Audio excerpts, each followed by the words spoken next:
성경을 저희가 지금 창세기부터 요한계시록까지 공부할 텐데, 그동안 해왔던 그 문자적으로 그 성경을 보는 방식이 아니라 성경 전체를 그 사진과 지도와 도표 등 다양한 자료를 그 활용해서 성경을 그 입체적으로 공부하는 시간을 갖고자 합니다. 그 많은 분들이 그 성경을 읽고 공부하지만은 어렵다, 정리가 안 된다 말씀하십니다. 아마도 그 이유는 그 역사적, 지리적, 그 문화적 관점을 무시하고 어, 문자적 방법으로만 공부를 하기 때문이 아닌가 생각합니다. 다시 말해서 1차원적 방식으로 공부를 하기 때문에 어려운 것입니다. 그래서 저는 여러분들이 그 첫 번째 시간에 경험한 것처럼 시각적 자료를 최대한 활용해서 3차원적 그 입체적 방식으로 강의를 하고자 합니다. 이미 경험하셨죠? 제 자료는 상당히 많은 자료가 동원됩니다. 여러분들이 그동안 들어보지 못했던, 경험하지 못했던 그런 자료들이 기억하지 못할 정도로 많습니다. 그래서 저는 그 성경 전체를 창세부터 요한계시록을 텍스트, 문자로만 보는 것이 아니라 제 강의의 그 소리로만 듣는 것이 아니라 사진과 지도와 도표와 때로는 동영상을 통해서 성경을 읽게 될 것입니다. 기대가 되죠? 재밌을 겁니다. 아니, 기억이 잘 될 겁니다. 성경 전체를 그동안 여러분들은 문자적으로만 읽었습니다. 그러나 이제는 그림으로 읽습니다. 그건 여러분들이 아직 경험하지 못했던 3차원적 방식입니다. 그래서 저는 제 강의의 그 큰 제목을 입체적 성경이라고 저는 제목을 붙였습니다. 그 성경의 땅은 그 우리나라에서 8,000km나 떨어져 있고 6,000년의 시간이 지난 내용들이고, 또 고대 중동의 언어, 아람어, 히브리어, 헬라어 등 우리가 전혀 사용하지 않는 언어로 기록된 그 하나님의 말씀의 책입니다. 즉 영적으로 기록된 책이기 때문에 그냥 많이 읽는다고 해서 쉽게 이해할 수는 없겠죠. 그래서 요령이 필요한 겁니다. 그래서 제 강의를 통해 여러분들이 성경을 읽고 연구하는데 조금이나마 도움을 주고자 합니다. 오늘은 그 창세기 두 번째 시간입니다.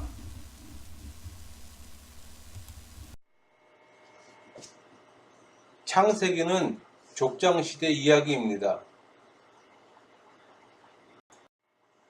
지난 시간에 이야기했지만 한 번 더 합니다. 구약의 틀을 연대적 관점에서 배열하면은 족장시대부터 침묵시대까지입니다. 족장시대, 광야시대, 정복시대는 하나님 나라의 형성기관입니다. 국가는 국민, 주권, 영토가 있을 때 국가라고 합니다. 하나님 나라도 동일합니다. 창세기에서 택한 백성이 애굽으로 들어가 430년 동안 국민을 형성하고 성인 60만 명을 포함한 200만 명이 출애굽합니다. 시내산에서 십계명을 받아 국법이 제정됩니다. 광야에서 40년 훈련 받습니다. 여호수아를 선두로 가나안 입성합니다. 각 지파에게 땅을 분배합니다. 영토가 확보됩니다. 여호수아 이후 인도자가 없어 사사를 통해 신정 국가의 모습을 갖고 사울, 다윗, 솔로몬 120년의 왕정 시대를 거쳐 분단 시대를 경험합니다.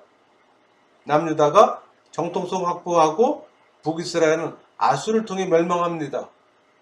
남유다는 바벨론에 기속되고 포로 시대를 통해 남은 자들이 기환해서 백성을 계몽하나 택한 백성으로 살아가지 못하고 결국 하나님의 외면함으로 400년의 침묵시대로 들어갑니다.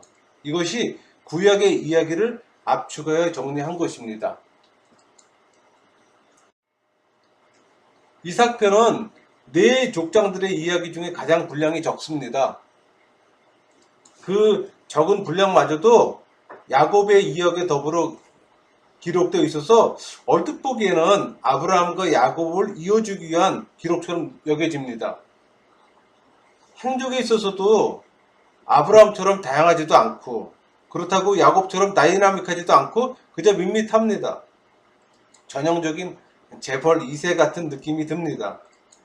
왠지 연약한 자의 이미지가 느껴집니다. 오히려 이삭은 네 족장들 중에 가장 하나님과 가깝게 동행하였기 때문에 교훈할 에피소드가 많지 않아 분량이 적은 것이 아닐까 하는 생각도 해봅니다. 마치 하나님과 동행하다 하늘로 올려진 에녹처럼 말입니다. 아브라함에게 절도 순종하고 결혼도 맡기고 특별한 것이 없으나 언약의 징검다리 역할을 감당합니다. 이삭의 여정을 보면은 25장부터 시작되는데 이것을 한번 요약해 보면은 하나님의 계획과 리브가의 기도로 쌍둥이를 낳고 흉년임에도 불구하고 아브라함처럼 애굽에 내려가지 않고 하나님의 명령으로 그날에 거주하며 하나님의 언약을 받고 아버지처럼 아내를 누이라 속이는 경험도 하고 농사로 100배의 축복도 받고 거부가 됩니다. 아비멜렉의 시기로 추방됩니다. 우물 3개를 파나 모두 양도하고 부엘세바로 이동합니다. 아비멜렉의 제안으로 평화의 조약을 맺고 새 우물을 팝니다. 세바라가 명령합니다. 리브가의 지혜로 야곱을 축복하고 야곱을 라반에게 보냅니다. 야곱이 20년 만에 귀환하자 180세의 죽음을 맞이합니다. 이것이 이삭의 여정입니다.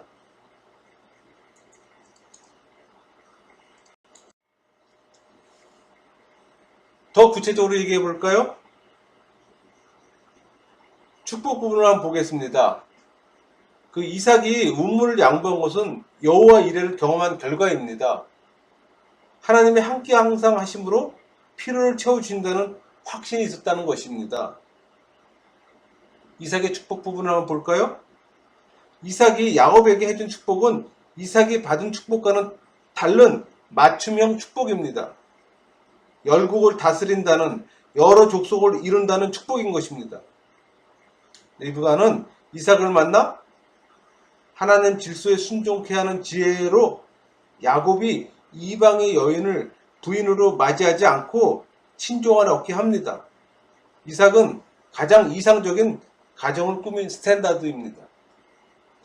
이삭의 여정을 보면은 하나님 예표를 찾을 수 있습니다. 하나님의 계시로 출생하였고 하단 부분을 이제 보고 있습니다. 이름도 지어주고 출생 전에 축복이 지명되고 하나님께 드려진 산제물입니다. 이삭은 출생부터 하나님의 예언에 의해서 출생하였고 네 족장 중에서 유일하게 하나님께서 직접 이름을 지어 주셨습니다. 태어나기도 전에 하나님께서 언약을 세우겠다고 구체적으로 이름을 지명한 유일한 사람이기도 합니다. 그리고 하나님께 산제물로 제단에 올려졌던 유일한 사람입니다.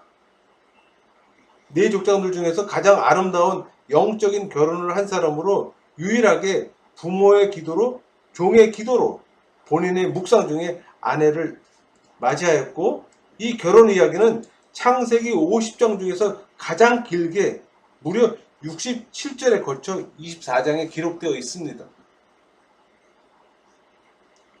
가장 짧게 기록된 족장의 결혼 이야기를 왜 가장 길게 그 과정을 기록하고 있을까요?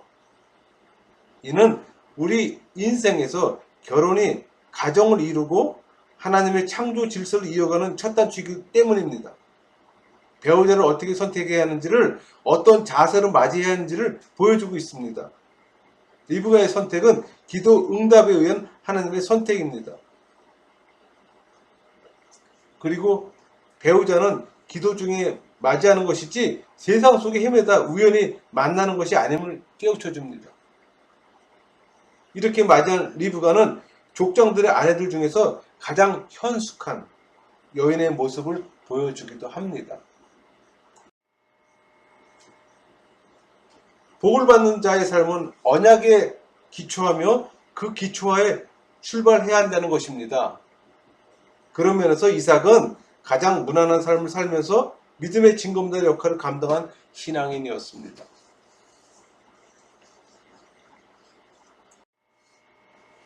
아브라함은 자신의 종 다메섹 사람 엘리에셀을 하란으로 보내서 이삭의 아내를 구하게 합니다. 신앙을 지키기 위해 이방인이 아닌 친족 간의 결혼을 목적으로 가는 것입니다. 또 생식기에 손을 대고 약속하는 것은 생명을 걸고 하는 약속입니다.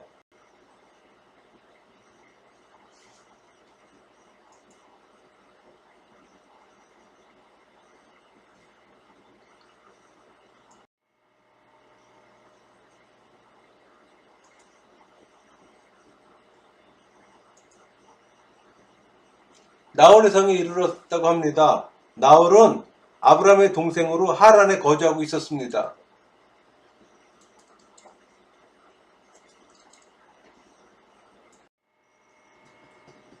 아브라함의 가계도입니다. 리브가는 이삭하고 오촌 관계입니다.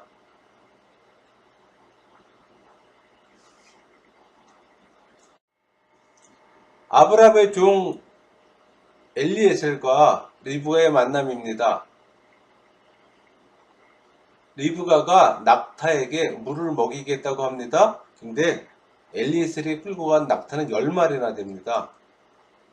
낙타는 보통 한 마리가 20리터에서 100리터까지 물을 마신다고 합니다. 그렇다면 10마리가 배부르게 먹는다면 적게는 200리터에서 1톤이 됩니다. 펌프를 사용하지 않는 당시로서는 두레박으로 퍼올려 했다면 엄청난 노동입니다. 그럼에도 불구하고 리브가는 섬깁니다. 이삭은 묵상하다가 리브가를 맞이합니다. 세상에서 적당히 놀다 만나는 관계가 아니고 기도하면서 맞이하는 것이 아내라는 뜻입니다. 남방적은 나무가 별로 없습니다. 있어도 시틴나무 정도입니다. 저 나무가 시틴나무입니다. 시틴나무는 뿌리가 땅속에 70m까지 내려간다고 합니다. 그래서 물을 빨아 올리기 때문에 생존력이 굉장히 높은 수종이라고 합니다.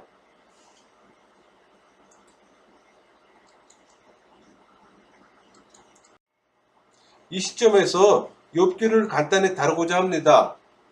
후에 시가서를 별도로 공부합니다. 연대적 관점에서 욥기는 창세기 24장과 25장 사이의 책입니다. 욥기의 고향 우스는 레반트 지역입니다. 이 지역입니다. 욥기를 보면은 욥의 친구들이 얘기가 나옵니다. 욥의 친구들은 그 주변에 사는데 이들의 면모를 보면은 대만 사람 엘리바스, 부스 사람 엘리후, 나아마 사람 소발, 수아 사람 빌닷, 결코 가까운 곳에 거주하는 사람은 아닙니다. 그러나 우리가 성경으로 문자적으로 볼 때는 꼭 근처 도시 옆 동네 사는 것처럼 느낌이 듭니다. 그래서 성경은 지도를 보면서 읽어야 하고 지도를 습득할 때 성경이 입체적으로 보이는 것입니다.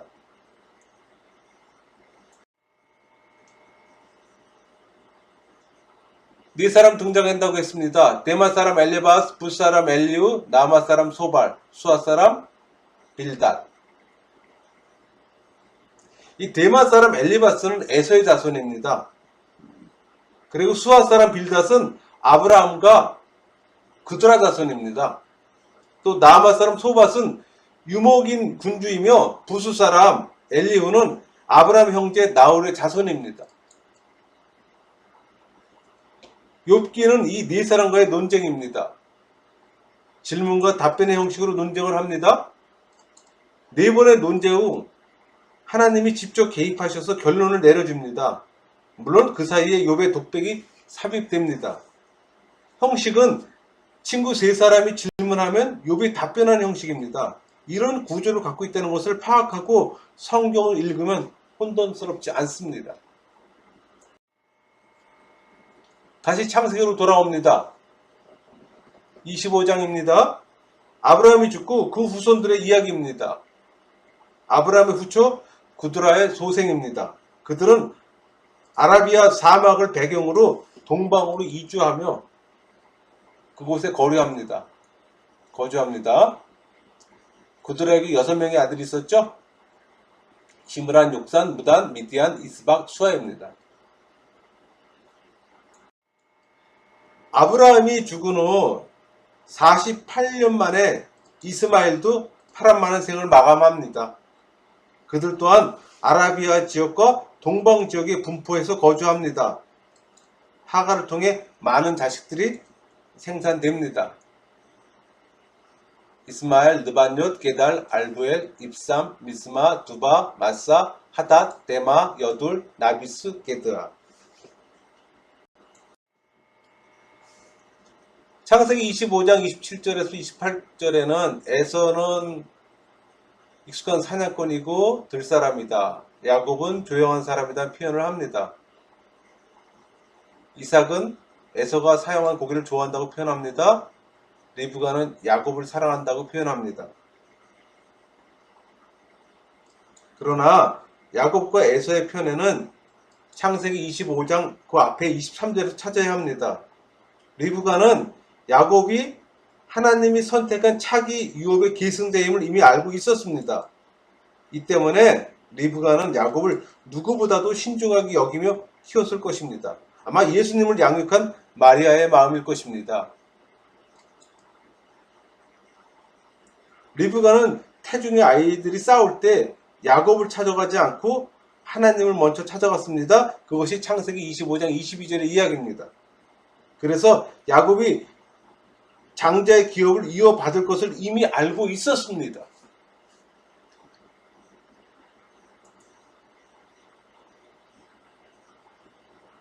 창세기 25장 23절에 나옵니다. 네 복중에 나누이라 이 족속이 저속보다 강해지고 큰 자가 어린 자를 섬기리라. 에서가 야곱을 섬긴다고 이미 하나님께 들은 것입니다. 그렇다면 어떤 마음으로 야곱을 섬기겠습니까? 사랑하겠습니까? 섬긴다는 표현보다는 사랑한다는 표현이 더 맞겠네요.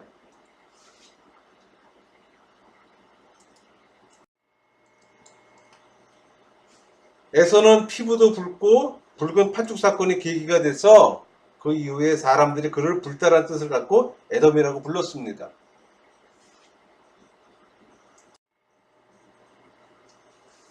남방 땅에 대한 얘기입니다. 아브라함도 첫 흉년을 겪었습니다. 이삭도 흉년을 겪었습니다. 차이는 아브라함은 흉년을 겪고 애굽에 내려갔지만은 이삭은 내려가지 않고 그날, 가로 밑지역입니다. 그날에 머물렀다고 얘기하고 있습니다. 남방의 흉년은 보통 2, 3년 갑니다. 강수량도 적습니다. 연 한 200에서 300mm입니다. 아브라함이 경험한 첫 흉년은 BC 2090년경이라면은 이삭이 경험한 이 흉년은 BC 1990년 한 100년 정도의 차이가 있습니다. 팔레스타인의 농사는 비에 의존하는 농사입니다. 그래서 흉년은 거주면에 생기 치명적입니다. 여기서 이삭이 만났던 아비멜렉과 아브라함의 당시 아비멜렉은 시차가 70년이 있으므로 아마 이름은 같지만은 다른 사람입니다. 하나님께서는 아브라함에게 그 자손이 애굽으로 갈 것을 예언하셨고 후에 요셉을 통해 성취되었습니다. 그러나 본절에서는 이삭이 애굽으로 내려감을 금지하고 있습니다. 애굽의 팽배한 우상 숭배로 인해서 이삭의 신앙의 동요함을 예견하셨기 때문입니다. 부드러운 성격의 소유자 이삭이 우상 숭배가 팽배할 때는 그 우상 숭배 지역을 피해야 되는 것입니다.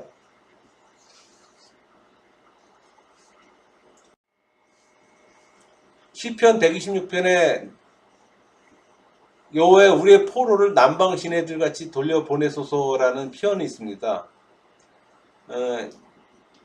그 지리적 환경을 바르게 이해하지 않으면 이해할 수 없는 말씀 구절입니다. 포로들이 끌려갈 때 그냥 돌아오는 것이 아니라 남방 시내들 같이 돌려보내소서. 그렇다면 남방 시내는 어떤 것인가 우리가 알 필요가 있습니다.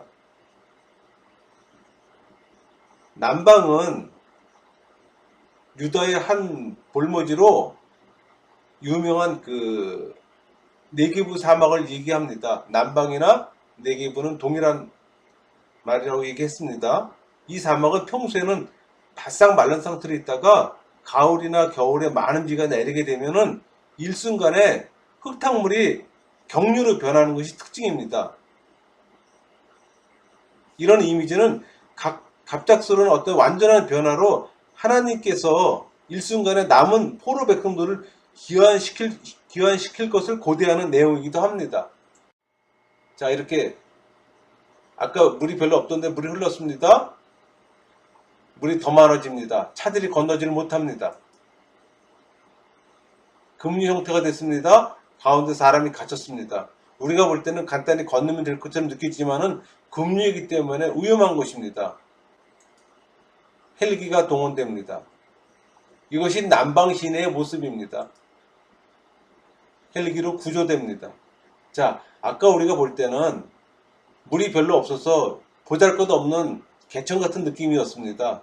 그러나 지금의 상황은 물이 급류가 되어버렸다는 겁니다. 사람의 힘으로 수용할 수 없는 환경이라는 얘기입니다. 만약에 포로가 끌려갔을 때 이런 남방 시내들 흐르는 것처럼 보내달라는 얘기입니다. 지금 보면 보잘것없이 그냥 쉽게 건너 다닐 수 있는 길 아닙니까?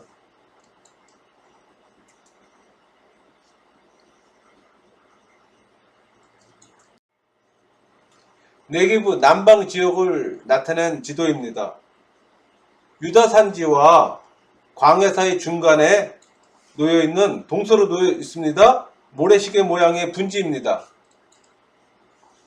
네게부란 뜻은 건조한 남쪽이란 뜻입니다. 반사막 지역입니다. 1년에 한 200에서 300mm 비가 온다 그랬죠? 전략적으로는 남쪽 침략을 막는 완충지대 역할을 합니다. 남방의 도시들은 유다 산지가 안정된 권력을 가질 때는 번성할 수 있습니다. 예를 들어서 솔로몬 때나 여호사밧 때나 우시아 때를 얘기합니다. 창세기의 배경 지역이기도 합니다. 그 남방 지역에 몇 개의 도시가 있습니다. 아랏, 브엘세바, 시그랄, 그랄 4개의 지역이 있습니다. 성경에 자주 언급되고 있습니다. 브엘세바는 여기 표기한 것처럼 이스라엘 땅을 표기할 때 단에서부터 브엘세바라는 표현이 있습니다. 그 지역이 이스라엘 땅이라고 명명합니다. 그 하단부가 브엘세바입니다. 맹세의 우물이라는 뜻을 갖고 있습니다. 또 아브라함과 이삭이 블레셋 왕 아비멜렉과 평화 조약을 맺었던 도시이기도 합니다. 그렇다면 그랄은 어디입니까? 블레셋의 수도였습니다. 아직까지 블레셋이 등장하지 않습니다. 그러나 블레셋의 수도 해변길에 위치하고 있습니다. 아브라함과 이삭이 애굽으로 내려갈 때 거쳤던 장소이며 이삭은 이곳에서 거주하면서 농사를 지어 100배의 소출을 얻어 거부가 된 지역이기도 합니다.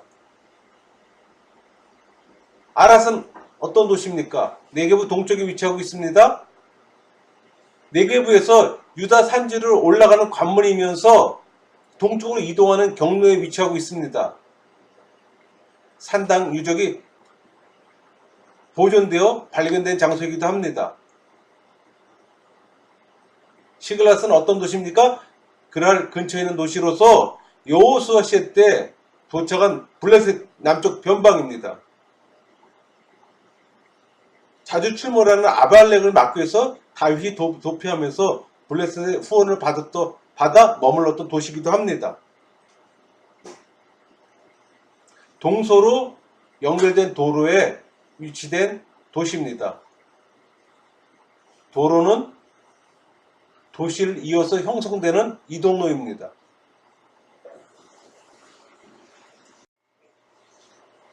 동서도로 하나인 가사에서부터 브엘세바, 아랏을 지나 에돔으로 가는 네게브 관통 도로입니다. 적색선으로 표기되어 있습니다. 그 반면에 남북으로 이어진 족장의 도로입니다. 청색선으로 표기되어 있습니다.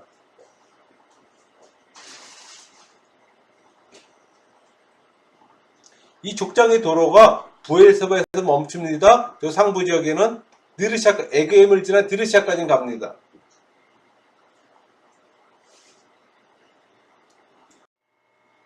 이 사진에 보면 가운데 우거진 지역이 그랄 지역입니다. 숲이 줄줄 이어진 곳이 부솔 시내.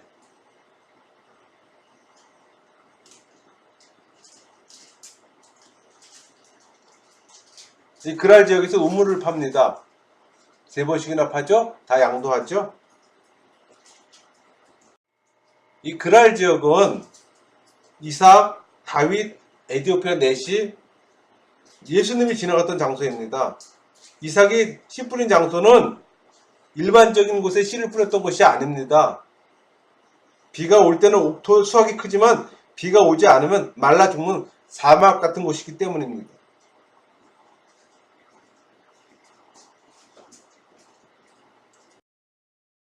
그랄 지역에서 우물을 파고 100배의 수확을 거부가 되는 축복이 있었습니다. 하나님의 동행하심입니다. 이스라엘 땅에서는 씨를 뿌리면 보통 30배의 수확을 얻는다고 합니다. 좀 더 얻으면 50배. 모든 환경과 조건을 모두 같이 최고의 상황이라면 한 70배까지 얻는다고 합니다. 그런데 이삭은 100배의 수확을 얻습니다. 그리고 거부가 됩니다. 이삭이 팠던 우물입니다. 평생에 하나 팔까 말까 한 그런 우물을 3개나 팠습니다. 그리고 싸움 없이 양도합니다. 하나님과 동행하심을 체험하고 하나님과 동행함 속에 사는 사람에게 주어지는 축복입니다. 네게브 스피릿, 네게브 정신을 말합니다. 하나님을 믿으면 100배 거부가 되고 믿지 않으면 제로입니다. 지금 차가 달려가고 싶은데 먼지가 뿌였습니다. 토질 자체가 비가 없으면 사막 같은 땅입니다. 그러나 비가 오면은 토양이 옥토가 되는 특성을 가지고 있다고 합니다. 이런 땅에 물만 닿으면은 옥토가 되는 것입니다. 그렇다면은 하나님이 함께 하셔 이곳에 비를 부어줄 때 당연히 옥토가 될 것이고 100배의 축복을 얻을 것입니다. 그러나 하나님의 동행하심이 없이 아무 생각 없이 이곳에 씨를 뿌렸다면은 100% 말라 죽을 것입니다. 우물의 깊이가 보통 20-30m가 된다고 합니다. 물이 귀합니다. 물이 없으면 생활할 수가 없고 생활한다고 해도 어려운 생활을 할 수밖에 없습니다. 이런 곳에서는 하나님을 의지하는 믿음이 없으면 더 어려울 것입니다. 그래서 남방은 믿음의 조상들에게는 훈련의 장소이면서 하나님의 은혜를 체험하는 만남의 장소이기도 합니다.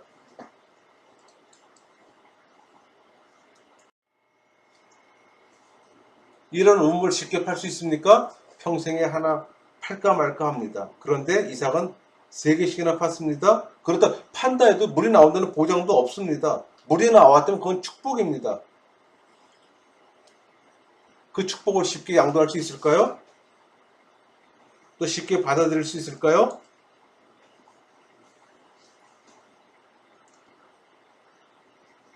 이삭한테 우물 3개나 빼앗으면서도 이삭을 그냥 힘없는 사람으로 바라볼까요? 아닐 겁니다. 이삭을 통해서 하나님을 경외하는 경외심을 표현했습니다. 쉽게 팔 수 있는 우물이 그 사람들은 그 땅 가운데 살면서 우물 하나 파기도 어려운데 3개나 팠다는 얘기는 결코 상대를 만만히 볼 수 있는 상황이 아닙니다. 아브라함이 머물렀던 부엘세바입니다. 부엘은 우물이란 뜻입니다. 세바는 맹세라는 뜻입니다. 합치면은 맹세의 우물이란 뜻입니다.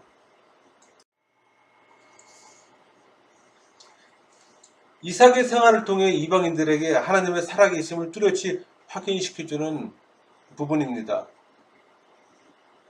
아비멜렉이 자기 입으로 여호와께서 너와 함께 계심을 우리가 분명히 보았으므로 계약하자고 연합하자고 먼저 제안합니다. 하나님과 함께하는 사람을 적대시하면 어떻게 된다는 것을 당연히 알겠죠. 오히려 그런 사람과는 연합하고 합치는 것이 더 도움이 될 것을 알았기 때문에 아비멜렉은 협상을 제안한 것입니다. 야곱 편입니다. 우리 야곱을 보면은 아주 목숨 걸고 축복받는 것에 한 맺힌 사람처럼 느낍니다. 축복에 대한 간절한 소망을 갖고 사는, 좋게 말한다면 목표 지향적인 사람입니다. 또 이 사람은 남방 지역을 잘 아는 사람입니다.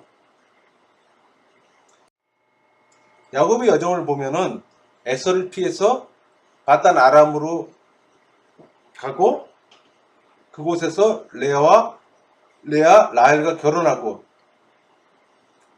12자식을 얻고 또한 가나안으로 기항하며 그 과정에서 세겜에서 딸 디나의 강간 사건을 경험하고 그 일로 인해서 그 족속을 시몬과 레위가 죽이는 사건, 또 그것을 나와 베델에서 제단을 쌓고 하나님의 복을 받는 삶을 영위하는 그런 모습이 야곱의 여정을 한마디로 축약한 겁니다.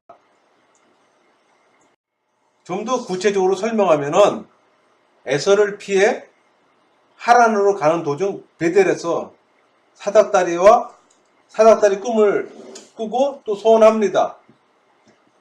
레아, 라헬, 비라, 실바를 통해 12명의 아들과 많은 가축을 얻고 하란의 20년 생활을 마감하고 기여합니다.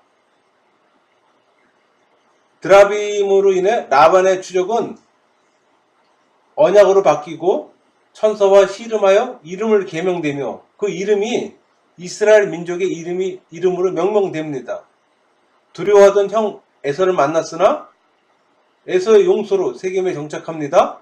딸 디나의 추행 사건으로 할례를 조건으로 시몬과 레위가 성읍을 몰살시키고 노략질을 감행합니다. 베델로 2주 제단을 쌓고 우상을 제거하고 하나님의 보호하심으로 외부의 공격을 받지 않는 편안한 삶 가운데 이스라엘의 언약 아래 베델에서 제단을 쌓고 아내 라헬이 베냐민을 낳으나 죽게 되고 또 아버지 이삭을 장사합니다. 한마디로 정리한다면 갈급함의 신앙이 12지파의 생성 배경을 만듭니다.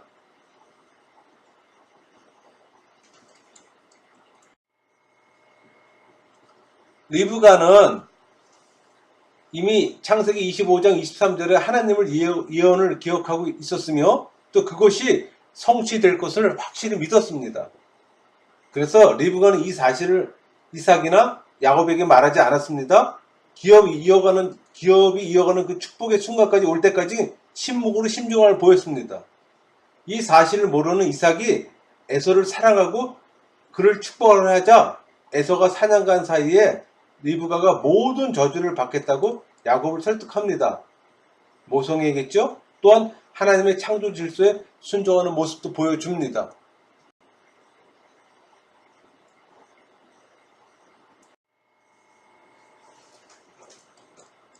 야곱은 남방 네게부를 떠나 베델로 갑니다. 그곳에서 사닥달의 꿈을 꿉니다. 그리고 아브라함이 들어왔던 그 길로 다시 그대로 바단 아람으로 갑니다. 이 코스는 귀환할 때도 동일하게 이용됩니다. 왜? 이 길을 통해서 들어오는 것이 가장 안전하며 가장 편한 길이기 때문입니다. 리브가는 에서가 격분하여 하나님의 장자를 죽이려 하자 야곱이 배우자를 제대로 얻을 수 있도록 친정으로 보내는 지혜를 발휘합니다. 리브가의 지혜는 하나님의 이삭에 대한 축복이며 또한 이삭이 한 아내와 해로할 수 있었던 이유일 것입니다. 그래서인지 리브가의 죽음에 대한 기록이 없고 단지 이삭과 함께 장사되었습니다라는 기록과 리브가 유모 드보라의 죽음과 야곱을 통곡하는 기록만 있습니다. 리브가는 사라와는 달리 20년간의 불임 속에서도 끝까지 남편 이삭의 기도와 응답을 기다린 영적 성숙함을 소유한 사람입니다. 남방에서 바다마랑까지는 한 800km가 됩니다. 도보로 20일이 소요됩니다. 라반은 리브의 오빠이며 야곱의 외삼촌입니다. 라반의 이름의 의미는 히다입니다.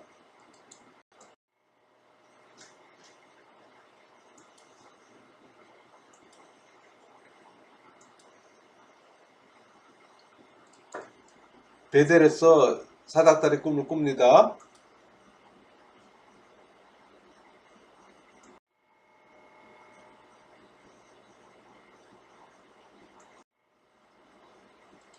하나님이 함께 하신다는 약속의 말씀을 받고 기름을 붓는데 올리브 기름을 사용합니다.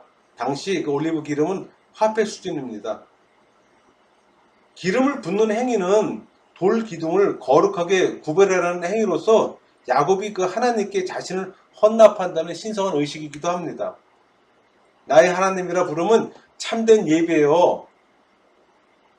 하나님의 집은 성전을 뜻하며 11조를 서원합니다. 야곱이 11조를 바쳤는지에 대해서는 알려진 바 없지만 후에 35장에 세운 제단과 헌물이 그의 11조 헌납을 암시합니다. 사닥다리 꿈을 꾸고 올리브 기름으로 기름을 붓죠. 라반은 리브가의 오빠입니다. 야곱의 외삼촌입니다. 이름의 의미는 히다라고 얘기했습니다.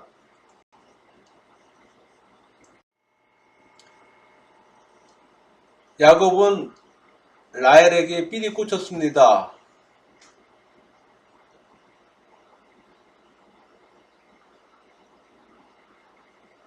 품삯을 결정해야 됩니다. 고대 중동의 관습에 따르면은 남자가 결혼하기 위해서는 지참금을 지불해야 됩니다. 그 이유는 딸을 출가시킨 가정은 그만큼 노동력 손실이 발생합니다. 그래서 이에 상응하는 보상이 필요했기 때문입니다. 이것은 돈이 아닌 노역으로도 대신할 수 있었습니다. 사랑에 빠진 야곱이 결혼을 위해서 지불할 만큼 소유를 갖지 못했기 때문에 이런 제안을 한 것은 당연한 것입니다.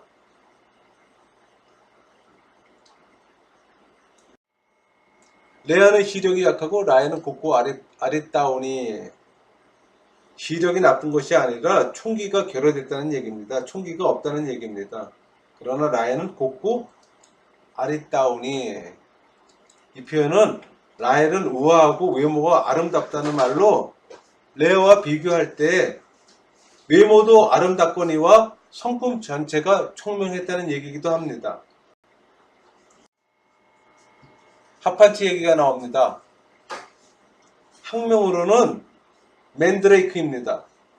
이 맨드레이크 열매가 합판치입니다. 체음제와 강정제의 기능을 합니다.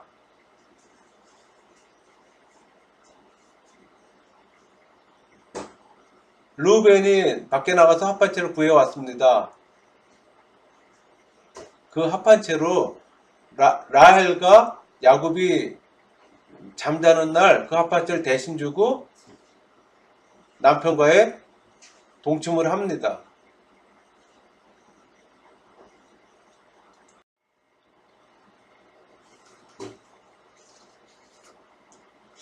양들은 보통 흰색입니다. 염소는 보통 암갈색을 띱니다. 검정색 계통이죠. 검은 양 새끼와 얼룩진 점박이 양이나 염소 새끼를 달라는 야곱의 제안은 실상 아무것도 요구하지 않는 셈이 되는 것입니다.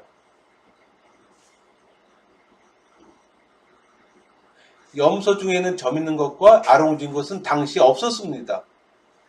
이 사건 이후로 발생된 종자입니다. 그 종자를 얻기 위해서 버드나무, 살구나무, 신풍나무를 가져다 껍질 벗겨서 양들이 지나가는 개천 물구에 세워놓고서 양들이 물을 먹을 때 그걸 보면은 나중에 새끼 날 때 얼룩진다는 얘기입니다. 여기서 나는 버드나무는 살구나무, 포플라나무를 얘기를 할 것이고, 살구나무는 우리가 알고 있는 아몬드나무, 신풍나무는 플라타너스를 말합니다. 멘델의 그 유전자 법칙에서 전박이는 유전 법칙상 열성입니다. 좋은 양이 아닙니다. 오늘날의 과학적 안목으로 보면은 동물들의 생식행위를 자극하여 의도한 종자를 얻으려고 한 야곱의 방법은 생물학적 근거에서 불명확한 겁니다. 그러나 하나님께서 야곱의 이 비과학적인 행위에도 불구하고 베델 언약에 근거하여 그를 축복해 주십니다. 이런 양은 아마도 야곱 때문에 나온 것 같습니다. 이런 양은 야곱이 바단 아람에 갈 때는 없었던 종자입니다. 야곱이 머물렀던 바단 아람 지역입니다. 20년간 머물렀습니다. 낮과 밤의 일교차가 극심해서 생활이 어려운 곳입니다. 그 기온차가 무려 20도라고 됩니다. 더위와 추위가 상존하는 지역입니다. 이 지역에서 20년을 살은 것입니다. 야곱의 자식들입니다. 레아를 통해서 로벤, 시므온, 레위, 유다, 이삭을 스몰로 낳고 딸 디나가 레아가 난 아이, 여자아이입니다. 라헬, 요셉, 베냐민입니다. 비라를 낳아서 단, 납달리, 실바를 통해서 갓, 아셀. 비라고 실바는 레아와 라헬의 여정이죠. 야곱의 귀한 경로입니다. 아까 갔던 코스대로 그대로 바타마람, 브니엘, 마나임, 수꽃, 요단강을 건너 세겜, 베델과 아이사이, 그 다음에 헤브론, 이쪽 돌아옵니다. 그 돌아오는 과정에 라헬이 드라빔을 가져옵니다. 그래서 그걸 낙타 안장 아래 넣습니다. 라반이 추격해서 만납니다. 드라빔은 이 밑에 그림처럼 가정 수호신으로 인간의 형상으로 만든 은이나 금으로 보통 만들어진다고 합니다. 작은 것부터 큰 거는 사람의 키만큼 큰 것도 있다고 합니다. 드라빔을 그 소유한 자가 많은 유산을 상속받을 권리가 있고 시종 내 지도권을 행사할 수 있는 권리가 있습니다. 또한 여행 시의 안전을 위한 주술적인 목적으로 드라빔을 가지고 다닌 것이 일반적인 관습이었다고 합니다. 그렇다면은 라헬은 왜 드라빔을 갖고 왔을까요? 어떤 이유에 해당될까요? 나중에 유산을 상속받기 위해서? 아니면 시족을 지도할 수 있는 지도권을 확보하기 위해서? 아니면 여행하는 레반트 쪽으로 오는 과정의 안전을 위해서? 아마 복합적인 의미에서 드라빔을 가져오지 않았나 하는 생각합니다. 야곱과 라반이 언약을 합니다. 돌무더기를 쌉니다. 라반은 그것을 여갈사하두다라고 불렀고 야곱은 그것을 갈렛이라고 불렀습니다. 그렇다면 동일한 돌무덤을 놓고서 왜 다르게 불렀을까요? 라반은 여갈사하두다 아람어입니다. 야곱이 얘기한 갈렛은 히브리어입니다. 그렇다면 이 성경은 아람어과 히브리어가 동시에 사용됐다는 얘기입니다. 또 당시는 라반과 야곱이 사용한 두 언어는 동일하게 셈족 계통의 언어였기 때문에 그 당시 의사소통에는 거의 불편이 없었다고 합니다. 메소포타미아 지역은 아람어를, 가나안 지역은 히브리어를 사용한 가장 오래된 증거이기도 합니다. 갈렛 증거의 돌무더기입니다. 이 동서는 야곱이 바담 아람에서 가나안 땅에 들어오는 중간 지역입니다. 여기 보면 분엘이라는 지명이 있습니다. 하나님의 얼굴이라는 뜻입니다. 하나님과 가장 가까이 교제하고 은혜를 체험한 사실을 기념하는 지명입니다. 자, 분해를 통해서 마하남을 통해서 들어옵니다. 그런데 이곳에서 축복을 받습니다. 이름 계명입니다. 야곱에서 이스라엘로 바뀌는 것입니다. 이름이 바뀐다는 것은 그 삶과 신분과 인격에 극적인 변화가 주어졌다는 것을 암시하는 것입니다. 마하나임 하나님의 군대라고 명명합니다. 하나님의 군대 또는 두 군대라는 뜻을 갖고 있는 고유명사입니다. 야곱이 그곳을 그렇게 부른 이유는 하나님의 진영과 야곱의 진영이 서로 만난 장소이기 때문입니다. 그 지역은 하나님의 진영입니다. 자기는 많은 가족들과 사람의 진영입니다. 하나님의 진영과 사람의 진영이 만난 장소입니다.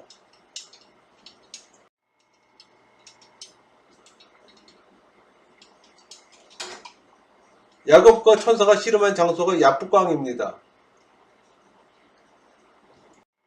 이런 강입니다. 지금은 강이라기보다는 그저 개천이라고 부르는 것이 어울릴 것 같습니다. 이곳에서 천사와 야곱이 씨름합니다. 자, 이런 강입니다. 개천 수준이죠.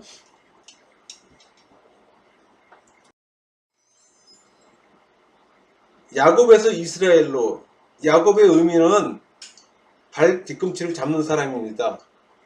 그런데 이스라엘이라는 의미는 하나님과 겨루어 이겼다는 뜻입니다. 엄청난 신분 변화입니다. 그렇다면 씨름할 만하죠?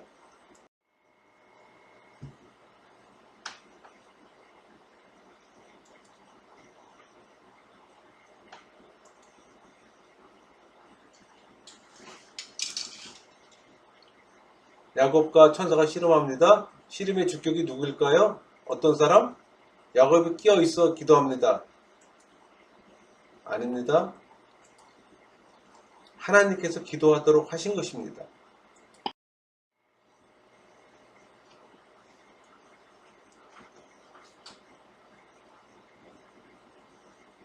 야곱이 떠날 때는 내 지팡이만 가지고 이 요단을 건넜더니 지금은 두 때가 이뤘나이다. 지팡이만 가지고 떠났다는 표현을 합니다.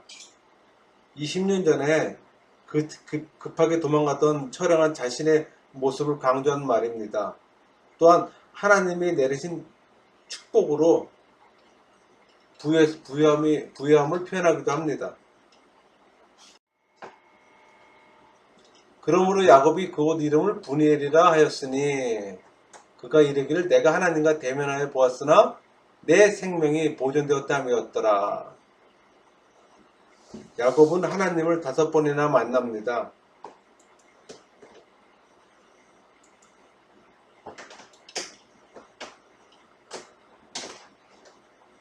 야곱의 의미가 발 뒤꿈치 잡는 사람이라고 했습니다. 이스라엘은 하나님과 겨루 이겼다는 뜻입니다. 형 에서를 만납니다. 내가 형님의 얼굴을 비온즉 하나님의 얼굴을 본 것 같사오니 하나님의 얼굴을 본 것 같다고 표현합니다. 에서는 사냥하던 다혈질적 성격의 소유자입니다. 오랜 동안 떨어져 있던 형제들이 보는 순간입니다. 그러나 에서가 가졌던 사리와 원통함이 눈녹듯이 사라집니다. 하나님께서 얼음보다도 차가운 에서의 마음에 은혜와 사랑의 온기를 심어주셨기 때문입니다. 순수한 인간의 모습이라면 그렇게 하기가 어렵겠죠.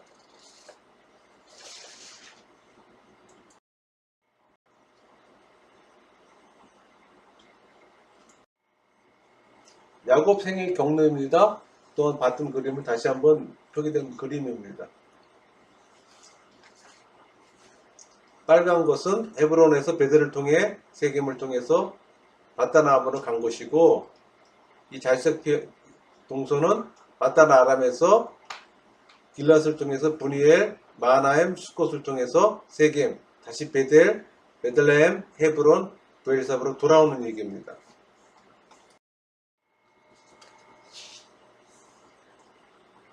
하나님의 부름을 받은 아브라함은 이삭을 낳고 또한 이스마엘 그두라를 낳습니다.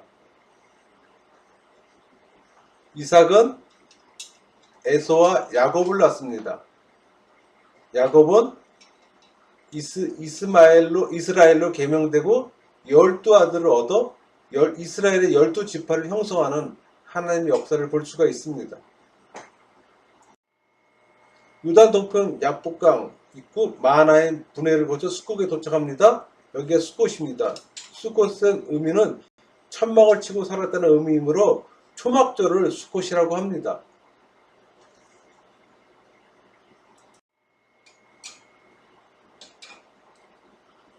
도피 경로죠. 브엘세바에서 베델로, 세겜으로, 니르샤로, 수꽃, 마하나임, 브니엘. 그래서 바단 아람으로 다시 돌아오는 겁니다. 마하나임, 브니엘, 수꽃, 요단강 건너서 와디 파라를 지나 세겜, 베델, 헤브론 돌아오는 과정입니다. 세겜입니다. 아까도 보았습니다. 세겜은 어깨라는 의미의 도시로 아브라함도 이곳에 제단을 쌓았습니다.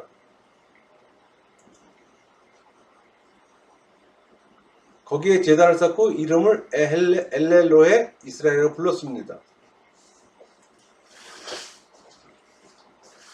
귀환하는 과정에 제3일에 디나가 제3일이라는 편언과 디나의 오라버니 시몬과 레위가 세겜의 족속들을 멸절시키는 이야기입니다.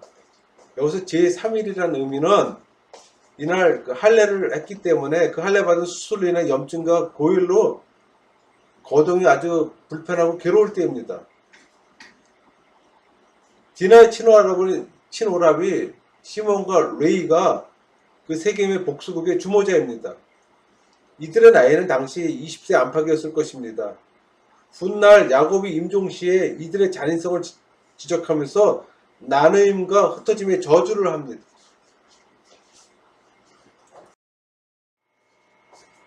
야곱의 우물에서 세겜으로 바람 쐬러 갑니다.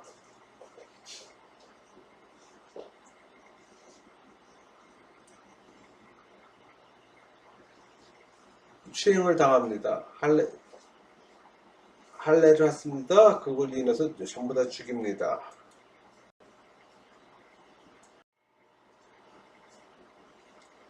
여기서 뭐 제단을 쌓려 하노라 합니다. 이 베델은 야곱이 바단 아람으로 돌아갈 때 사닥다리 꿈을 꾸고 올리브 기름으로 기름 부었던 장소입니다. 근데 이곳에 이미 돌아온 지 10년이나 됐음에도 불구하고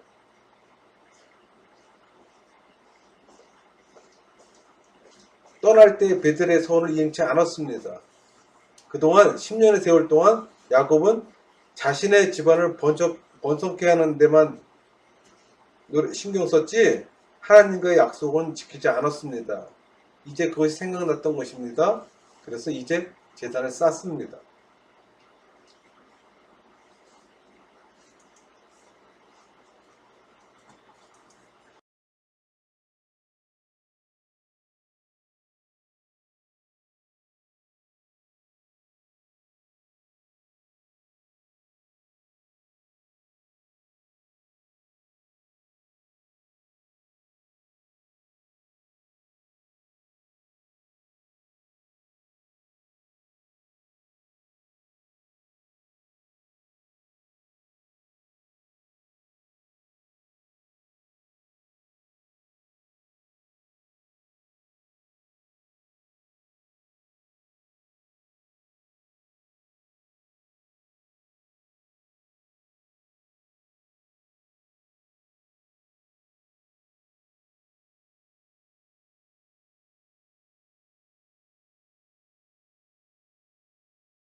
(35장은) 리브가의 죽음, 드보라의 죽음, 라헬의 죽음, 이삭의 죽음을 다룹니다.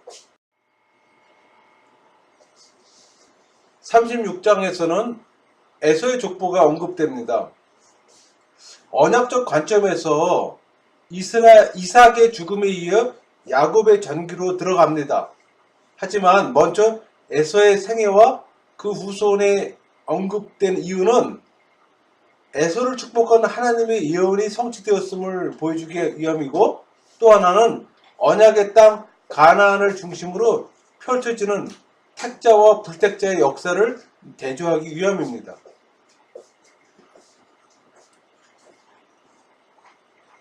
에서의 족보입니다.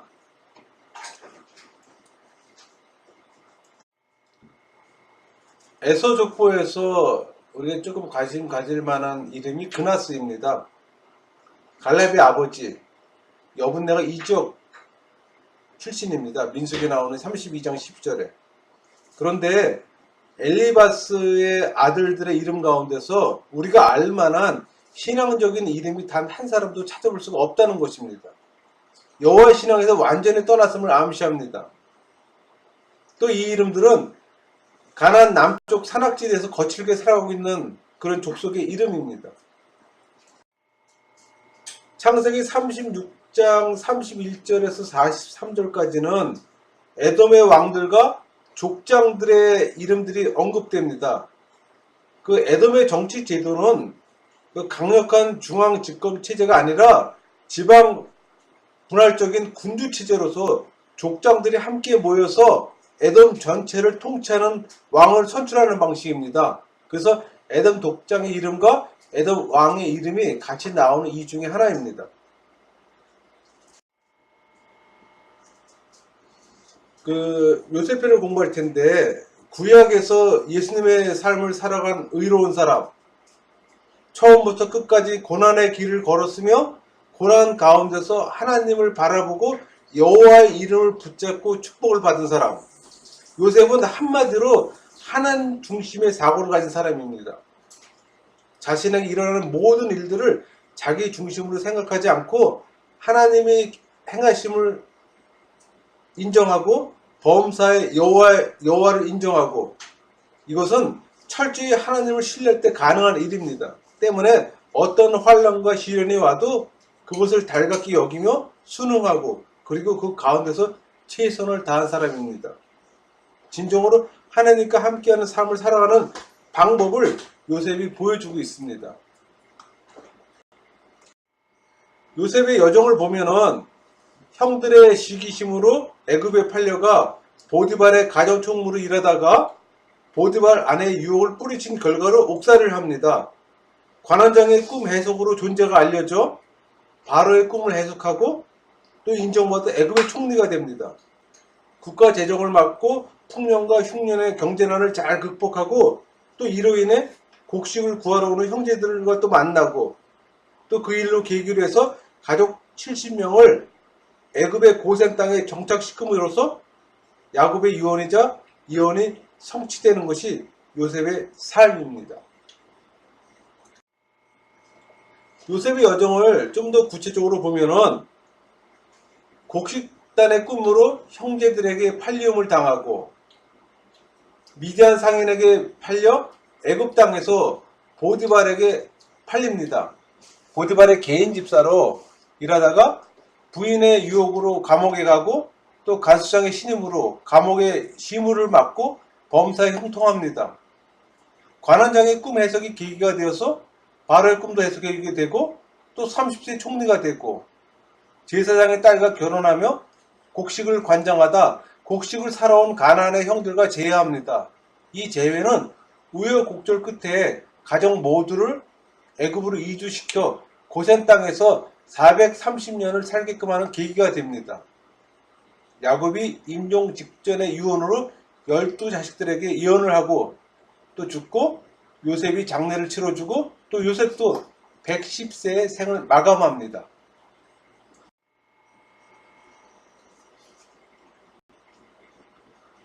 요셉은 범사의 여호와를 인정하고, 또 이것이 생육 번성의 시작점이 됩니다. 야곱은 노년에 얻은 아들 요셉을 무척이나 사랑합니다. 편파적인 사랑이 문제를 야기시킵니다.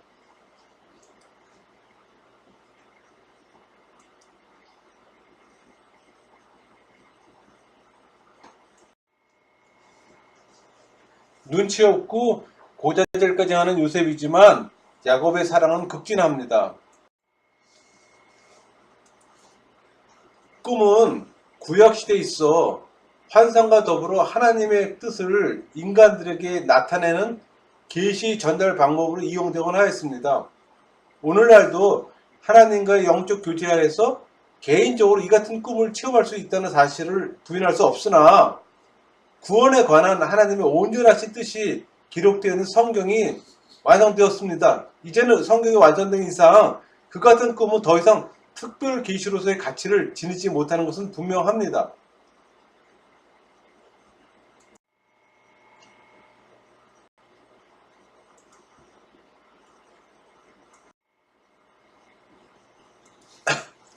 헤브론에 거주하던 형들이 가축들의 먹이를 위해 북쪽으로 이동합니다. 야곱은 과거 그 세겜의 거주 족속들을 할례로 핑계서 멸족시켰던 기억이 있습니다. 그래서 아들들이 걱정돼서 요셉을 신부로 보냅니다. 요셉은 헤브론을 떠나 세겜에서 도단으로 갑니다. 도단에 도착하나 형들에 의해서 팔리움을 당하고 애굽으로 끌려갑니다. 이렇게 애굽으로 끌려갑니다. 이 지도에서 적색선은 팔려가는 경로입니다. 헤브론에서 베델, 세겜, 도단을 갔다가 애굽으로 들어갑니다. 보디발에 팔립니다. 청색선은 가족 모두가 애굽으로 내려가는 경로입니다. 헤브론, 브엘세바에서 애굽으로 내려가는입니다. 녹색선은 출애굽 경로를 나타낸 것입니다. 이 가운데 부분 그 평평한 그 녹지대가 도단성입니다. 요셉이 팔리움을 당한 곳이죠. 도단까지는 한 102km가 한 100km 정도가 됩니다. 이런 구덩이에 요셉이 던졌겠죠.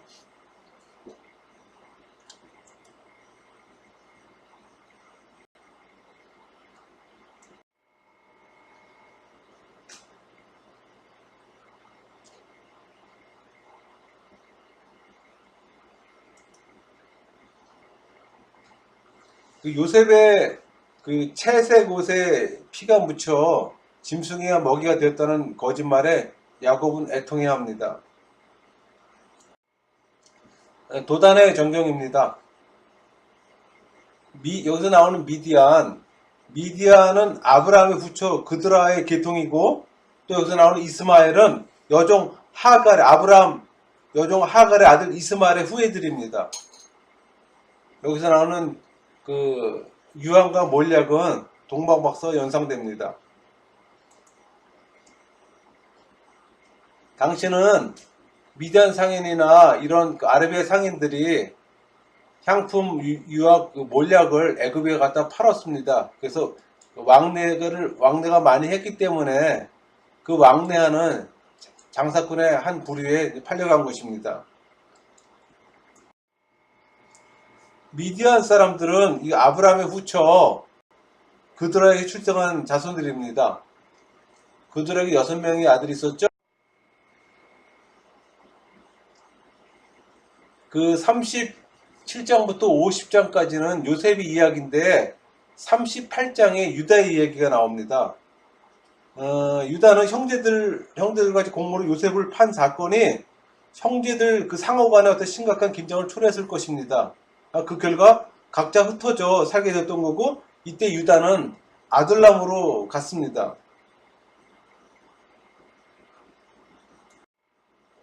아둘람에 가서 가나안 여자와 결혼합니다. 가나안 사람 수아라고 얘기했죠. 결혼하고 자식 엘, 오난, 셀라를 생산합니다. 유다는 동생 요셉을 판 죄책감으로 이방 여자와 결혼하고 세속화됩니다. 이곳에 나온 다말은 가나안 출신입니다. 그의 이름의 뜻은 종려나무입니다.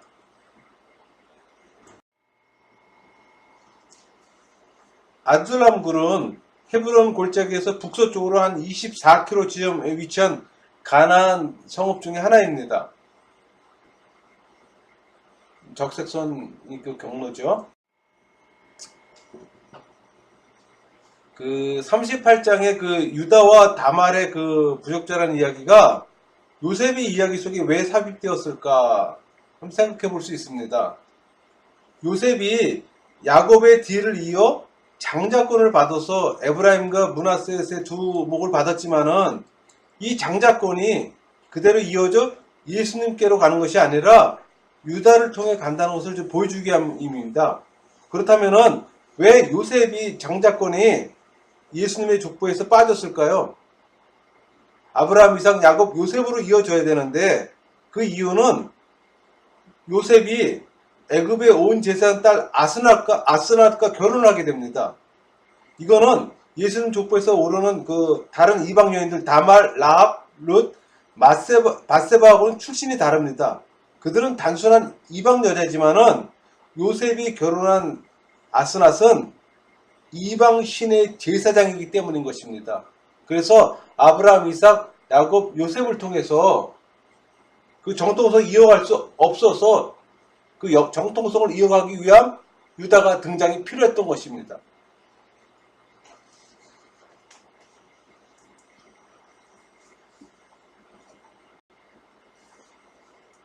지금의 딥나 지역입니다.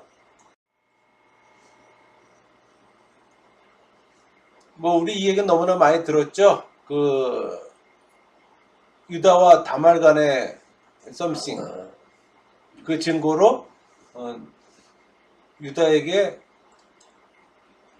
받은 것이 도장 지팡이였습니다. 다말이 그 보여줬던 그 도장이나 끈 지팡이는 유다가 주었기 때문에 유다만이 알아볼 수 있었던 것입니다. 그러니까 다말은 직접 유다의 이름을 거명하지 않고 이 물건의 임자가 내가 뵌 아이의 아버지라고 간접 표현을 하는 것만으로도 시아버지 유다의 실수를 지적한 것이고 또 더 나아가서 유다로 하여금 잘못을 깨닫게 하면서 동시에 자기의 목숨도 건지는 기지를 발했던 것입니다.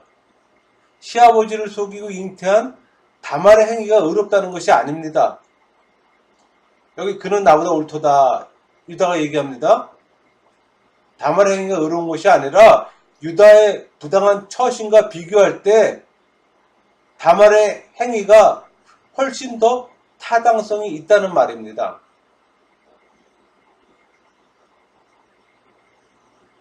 결국 유다가 다말과의 관계에서 베레스와 세라를 낳습니다. 다말의 베레스를 통해서 정통성을 이어갑니다. 그것이 결국 다윗까지 가는 것입니다. 요셉이 팔려가는 이야기입니다. 요셉이 애굽으로 팔려갈 때는 그의 나이 17세입니다. 이때는 대략 기원전 1898년 정도로 추정됩니다. 애굽으로 온다면 애굽의 중앙국 한 제12왕조 정도 될 것입니다. 이 12왕조는 아까 애굽에서 간단히 언급했지만 애굽의 상부 이집트와 하부 이집트 동시에를 통일한 강력한 왕조입니다. 바로의 이마에 독수리와 코브라가 두 개가 있었을 때 두 개는 강력한 왕조로 얘기했습니다. 요셉이 팔려가는 시리즈 그림입니다.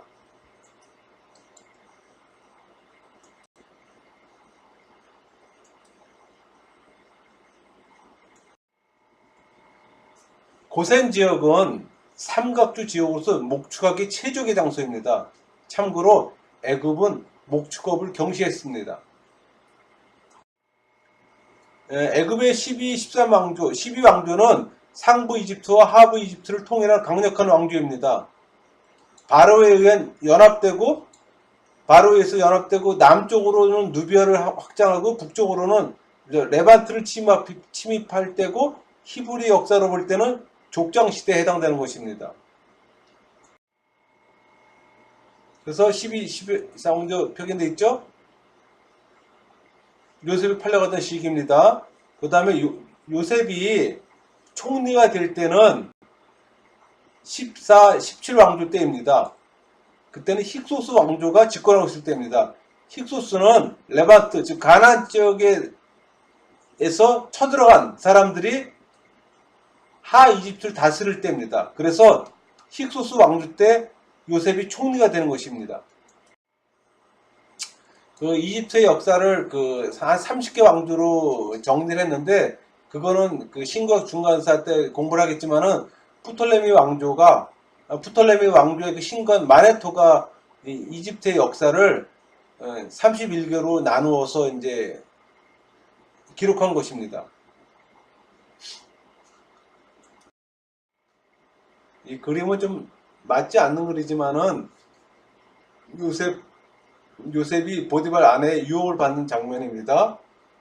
그러나 복장은 전혀 상관이 없는 거죠.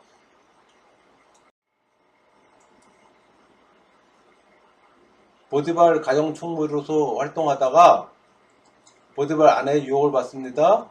도망가다가 결국 그것이 감옥으로 가는 하나님의 계획하심이죠. 그리고 옥살이하게 되는 거죠. 옥살이하면서 술 맡은 관원장과 떡 굽는 관원장을 만나게 됩니다. 근데 여기서 술 맡은 자는 단순히 그 술을 따라주며 시중드는 사람이 아니라 왕의 자문과 국정 논의를 하는 사람입니다. 오늘날로 보면 비서실장입니다. 느헤미야도 그 페르시아 왕실에서 이런 관직을 맡았습니다. 또 떡 굽는 자는 재래 의식을 담당하는 사람입니다.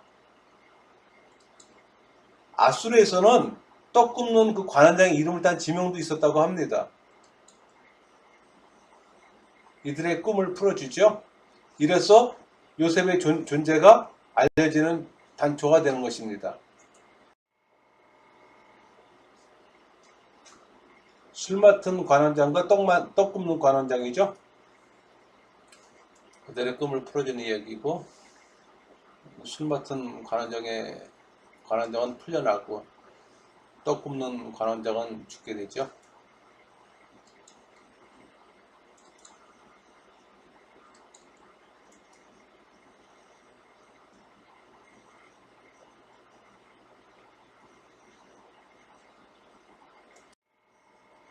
그 요셉이 왕의 제수들이 갇힌 그 감옥에서 두 관원장의 꿈을 해석하는 사건을 다루고 있습니다. 여기서는 술 맡은 관원장의 얘기가 되는 거죠. 요셉의 생에 있어서 꿈은 중요한 모티브를 이룹니다. 즉, 그 과거 가나안에서 자신의 꿈은 애굽의 종으로 팔리게 되는 동기를 제공하게 됐고, 본문에서 두 관원장의 꿈은 석방의 계기가 되었습니다. 장차 바로의 꿈은 일약 애굽의 총리 대신에 자리에 오르게 되는 결정적 전기가 됩니다. 그렇다면 요셉은 꿈 세 번으로 그 인생에 바뀌어지는 겁니다. 첫 번째 꿈은 팔려가는 거라면은 두 번째 꿈은 감옥에서 석방이 되는 계기가 되고, 세 번째 꿈은 총리가 되는 꿈이 되는 것입니다. 그만큼 요셉에게서는 꿈은 중요한 모티브입니다.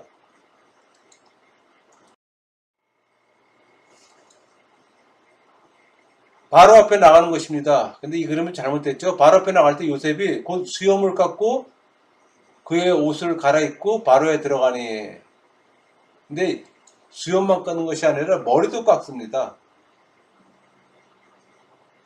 애굽인들은 히브리인들과 달리 머리털이나 턱수염을 기르지 않습니다. 요셉이 그 바로 앞에 나갈 때는 종의 신분이라기보다는 하나님의 지혜를 가진 스승의 자격으로 나가는 것입니다. 그 자격으로 애굽왕 바로를 대면하게 되는 것입니다.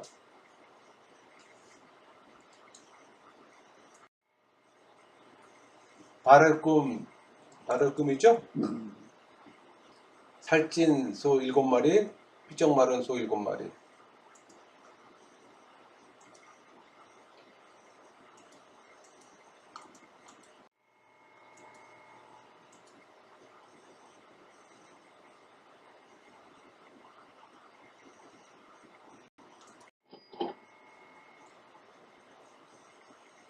애굽 문서를 보면은 30세가 되어야 관직에 오를 수 있답니다.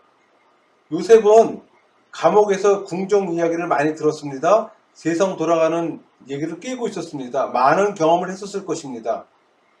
또 기근이 심해지면은 애굽 백성과 각국 백성이 곡물 사러 몰려들 것을 예측합니다. 대비책이 필요했던 것입니다. 30세라는 것은 이미 17살에 가서 13년의 시간이 지나지만은 이미 하나님의 인도하심과 교육하심 속에 진행되는 시간들입니다.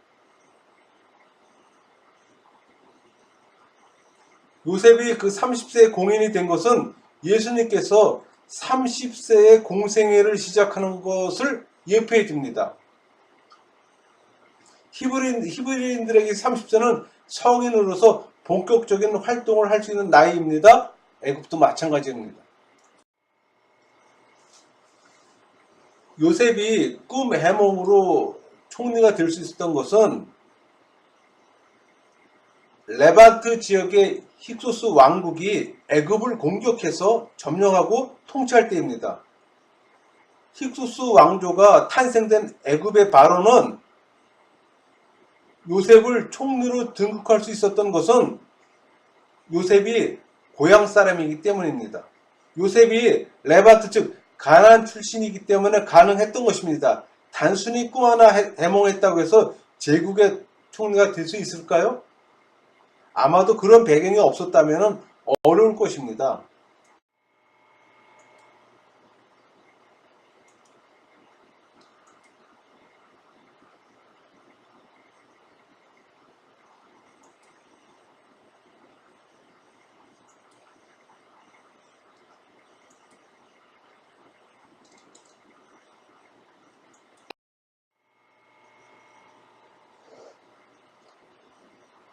요셉이 7년 풍년과 7년 흉년의 과정을 거치면서 그 7년 풍년 동안 얻었던 곡식을 5분의 1을 모았다가 흉년 때 사용하게 됩니다. 넓은 애굽 땅에서 이 같은 일이 진행하기 위해서는 기술과 막대한 인력이 아마 동원됐을 것입니다. 성경에는 이러한 커다란 프로젝트가 간단히 언급됐지만은 이런 중책을 수행한 요셉의 능력은 높이 평가해야 합니다.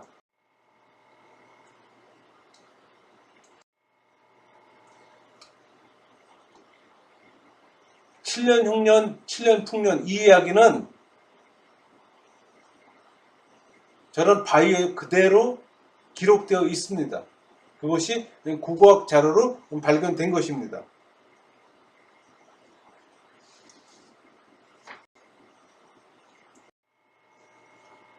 7년 곡물을 거두어 각성에 저장하되 바다 모래같이 힘이 많아 세계를 그쳤으나 곡식의 작황이 아주 좋았다는 것과 세금 징수를 위한 행정력이 정비되었음을 보여주는 표현입니다. 애굽에 임한 그 풍년이 얼마나 대단했는지를 보여주는 수학적인 표현입니다. 7년 동안 거둬들인 소출의 5분의 1씩만 저장해도 그 양이 바다 모래처럼 많다고 합니다. 이는 애굽에 큰 풍년이 들었음을 보여줄 뿐 아니라 하나님께서 자기의 백성들을 위해서 곡식을 예비하시고 차고 넘치도록 예비하고 계심을 보여주는 말이기도 합니다.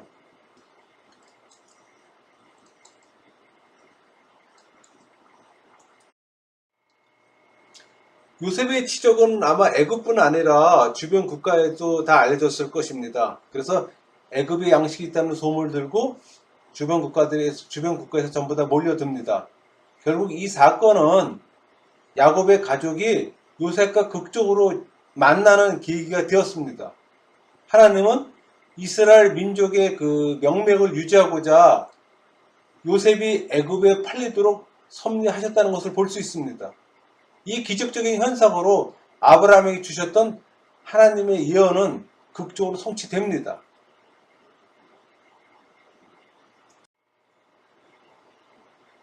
요셉과 형제들 관계에서 진행된 내용들입니다. 사진만 봐도 이해가 되겠죠? 창세기는 가장 많이 읽은 책이기 때문에 그 내용들은 또 더군다나 성경을 읽을 때 사건적으로 읽었기 때문에 이런 내용들은 쉽게 이해가 될 것입니다. 그러나 이제부터는 성경을 사건적으로 읽는 것이 아니라 지명, 족보, 이름 전부 다 관심을 갖고 이제 읽어야 됩니다.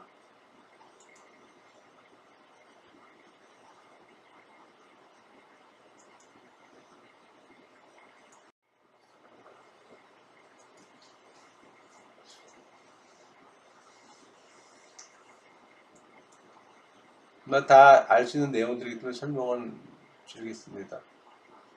은잔 얘기가 이제 관심을 가질 부분인데, 은잔은 그 고대 그 애굽인들이 그 은잔에다 물을 부어서 점을 칠 때 사용하는 특별한 그 용도의 잔입니다. 단순히 물을 마시는 잔이 아니라 점치는, 주술적으로 점을 치는 그런 자루이기도 합니다. 이 은잔을 자루수에 집어넣는 사건 얘기죠. 지금 애굽의 모습입니다.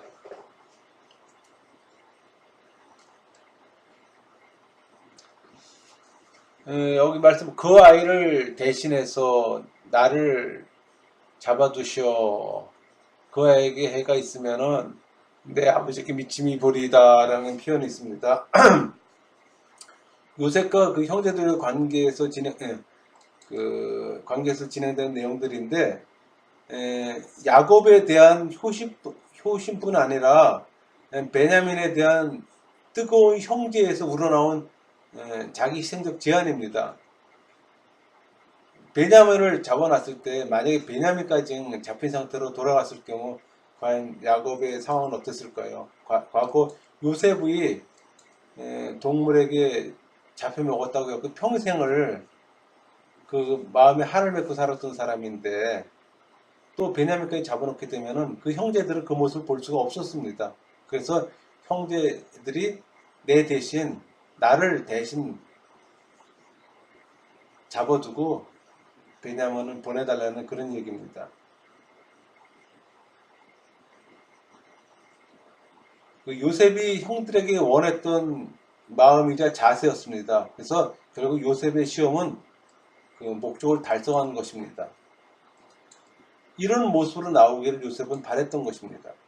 형제들의 마음이 이러기를 바랬던 것입니다.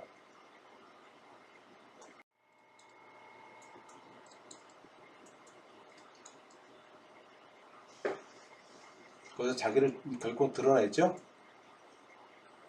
베냐민과 포옹하는 모습이고, 야곱을 불러들이는 모습이고, 함께 고센 땅에서 머물게 되는 겁니다. 자, 여기서 너희 아버지와 너희 가족들을 이끌고 내게로 오라. 내가 너희 애굽의 좋은 땅을 주리니. 좋은 땅이라는 표현합니다. 고센 땅을 얘기를 합니다. 애굽 영토 중에서 가장 비옥하고 수려한 삼각교 지역의 고센 땅을 얘기합니다. 애굽인들은 목축업을 천시 여겼습니다. 그래서 애굽의 변들이 고센 땅을 그들에게 준 것입니다. 그러나 이 고센 땅은 목축을 하는 야곱의 가족들에게는 최고의 장소인 것입니다.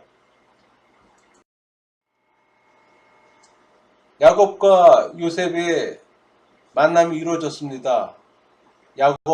야곱이 이스라엘이죠. 이스라엘이 지금 죽어도 조카도다라는 표현을 합니다. 요셉 사건으로서 야곱은 가슴속에 한이 맺혀 있었습니다. 지금 그것이 풀어지는 순간입니다. 한이 풀린 지금에서도 지금에 이제 죽어도 좋을 만큼 요 안에 없다는 얘기입니다. 루터는 이 구절을 이렇게 번역했습니다. 이제 나는 기쁘게 죽을 것이다.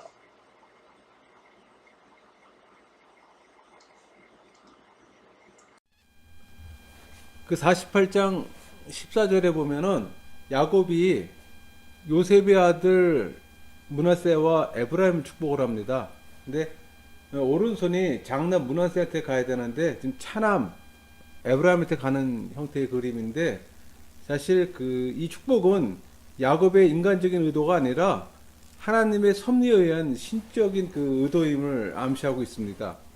실질적으로 그 출애굽 때 보면은 그 출애굽 그 지파의 규모를 보게 되면은 에브라임 지파가 4만 500명이면은 므낫세 지파가 그 3만 2,200명이에요. 차남의 에브라임 지파가 더 많다는 얘기죠. 그리고 또 그 49장에는 그 야곱의 유언이 나오는데 사실 이건 유언이라기보다 거의 예언에 가깝습니다. 훗날 여호수아가 그 가나안 땅을 정복하고 각 지파들에게 땅을 분배하는 과정이라든가 그 역사에 보면은 그 이후 연대적 관점에서 보면은 그것이 실질적으로 야곱의 예언대로 어느 정도 실현이 됩니다. 성취가 된다는 얘기죠. 그래서 하나씩 일단 한 사람씩 보면은 루벤은 그 아버지 첩 그 비라하고 통관을 했잖아요. 그래서 그 사건으로 인해서 그 장자의 권리를 상실하는 저주를 받게 되고 시몬과 레이 디나 추행 사건으로 그 세계민을 대략 학살하잖아요. 그래서 그 사건으로 또한 저주를 받아서 시몬 같은 경우는 그 인구 조사 때 그 지파 중에서 가장 적은 수 22,200명을 기록합니다. 그리고 또 실질적으로 땅 분배 받을 때 가장 척박한 땅을 분배받고 후에 사라집니다. 그 반면에 레이는 같이 시므온과 그 세계민 학살에 참여했지만은 그 출애굽기 그 32장의 그 금송아지 사건 때 그 모세의 반대편에 있었던 그 참가자들을 전부 다 죽이고 오히려 그때 축복받고 제사장 계열로 들어와요. 그렇지만은 흩어집니다. 제사장이기 때문에 땅을 어느 한 지역을 분배받는 것이 아니라 그 48 성읍을 분배받잖아요.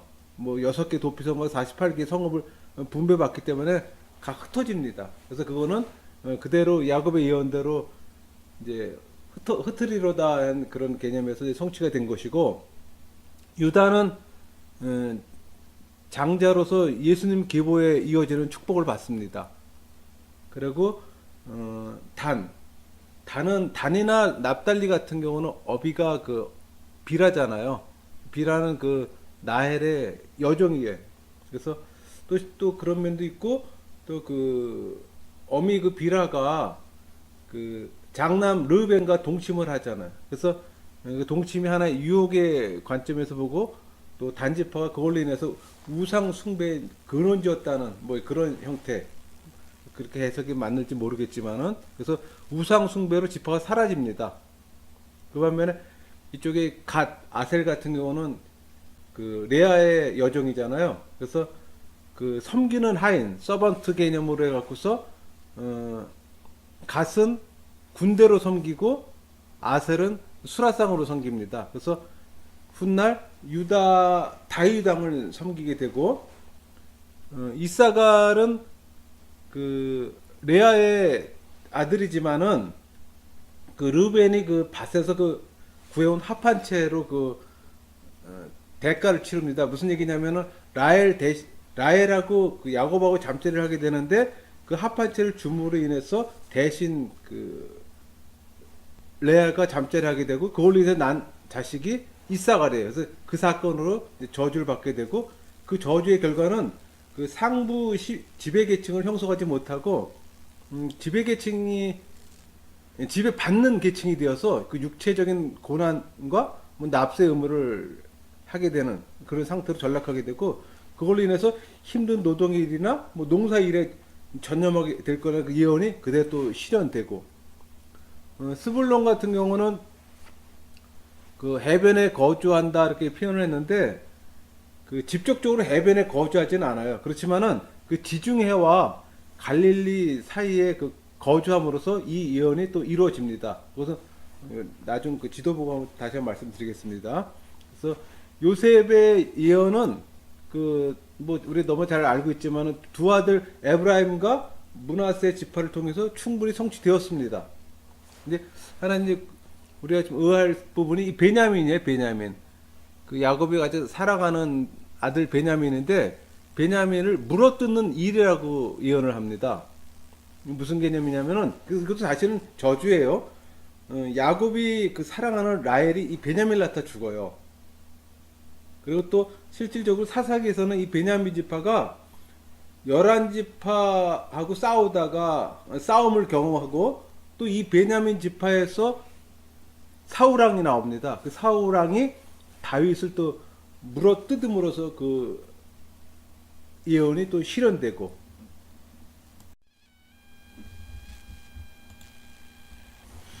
이 표를 보면은 그 이스라엘의 12지파가 약간 그 변하는, 시대상에 따라서 이제 변하는 모습을 보여주고 있는데, 창세기에서 야곱이 12아들을 낳잖아요. 그리고 딸 디나도 하나 낳고, 그래서 실질적인 13명을 생산하는데, 그 여호수아가 그 가나안을 정복하고 땅을 분배할 때는 그 요셉이 이미 애굽에서 죽었잖아요. 그리고 대신 에브라임과 므낫세를 포함시킵니다. 그리고 레위는 제사장 지파로 구분이 됩니다. 그렇게 하면서 그 변화된 그 이스라엘 12지파가 형성되고, 또 요한 계시록에서는 그 12지파가 또 상황 달라진 게 뭐냐면 단이 빠지고 에브라임 지파가 빠져요. 그리고 레위 지파와 요셉 지파가 포함이 됩니다. 그래서 창세기하고 여호수아 이후, 또 그 다음에 요한 계시록 때 그 12지파가 조금 변한다는 거, 그 정도는 좀 알고 있어야 될 것 같네요. 그 여호수아가 그 가나안 땅을 정복하고서 그 12지파에게 땅을 분배한 모습입니다. 근데 그거는 나중에 이제 저희가 여호수아 공부할 때 자세히 공부를 하겠지만은, 지금 창세기에서 제가 이제 한 두 지파만 다룰 건 뭐냐면은 시므온 지파하고 스불론 지파만 좀 다룰 거예요. 그 아까 제가 그 야곱의 예언에서 시므온과 스불론의 얘기를 잠깐 했는데, 아까 제가 말씀드리기를 시므온은 그 디나 추행 사건으로 세기면을 대량 학살했잖아요. 그래서 그걸로 저주 받아갖고서 땅을 부여받는데, 그 땅을 분배받은 그 지역이 이 유다 그 남방 아래 지역이에요. 그래서 실질적으로 그 척박한 그 변방의 땅을 분배받고, 이 지파는 나중에 소리 소문 없이 사라지게 됩니다. 그리고 아까 제가 그 스불론은 그 해변에 거주한다고 표현했지만은 그 실질적인 해변에 거주하지 않고, 여기 표에 보면 이쪽 하얀 부분 지중해잖아요. 그리고 저 상단 부분이 갈릴리 호수인데, 갈릴리 호수와 그 지중해 사이에 거주함으로써 어느 정도 그 해변에 거주한다는 말에 좀 예언이 좀 성취된다고 이제 볼 수가 있겠죠. 강들이죠.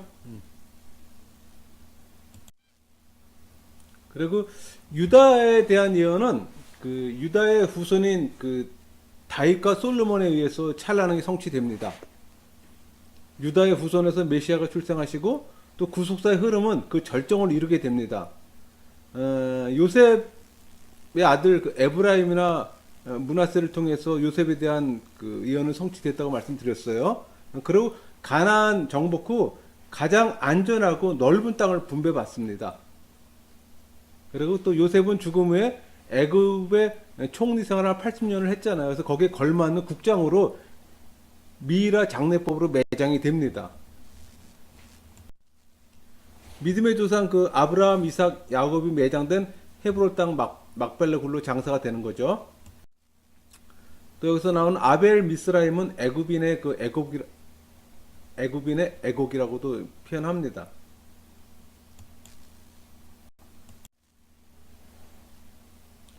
여기 보면은 이제 50장 13절에 그 가나안 땅으로 메어다가 하고, 또 사다는 맨다는 거고 사다는 표현이 어떤 그 사건에 그 주는 메시지가 있는데, 죽은 야곱의 관을 아들들이 직접 그 애굽에서 가나안 땅으로 메어서 운반한다는 의미입니다. 또 그리고 가나안 땅에 소유 매장지가 있음을 강조하는 이유는 샀다는 표현을 했잖아요. 창세기 기자인 모세가 가나안 땅은 하나님의 언약의 땅이며 값을 주고 산 곳이기에 당연히 후대 이스라엘 사람들이 그 땅을 소유해야 함을 반복적으로 말하면서 확증 주고 있는 의미가 있기도 합니다.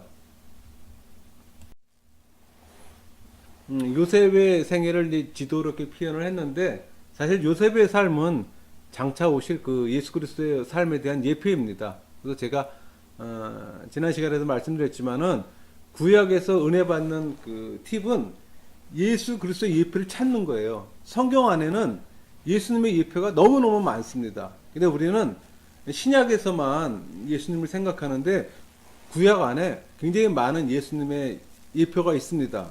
우리는 예수님의 말씀만 들어도 은혜가 되고 감사하고 그렇잖아요. 그러니까 구약을 보면서 예수님의 그 예표를 찾을 때 그 사건에서 그걸 느낄 수가 있어요. 그건 여러분들 한번 체험 한번 해보세요. 엄청난 축복입니다. 그것도. 근데 여기 이 지도를 보면은 그 1번 표시된 게 이제 그 헤브론에서 그 형들, 그 목축하는 형들이 그 세겜 땅으로 갔을 때 아버지 야곱이 보냈잖아요. 그때 요셉을 보냈던 이유는 왜 보냈냐면은 사실 세겜은 그 딸 디나 그 추행 사건으로 인해서 그 시몬과 레이가 그 세겜 족속을 아주 멸절을 시키잖아요.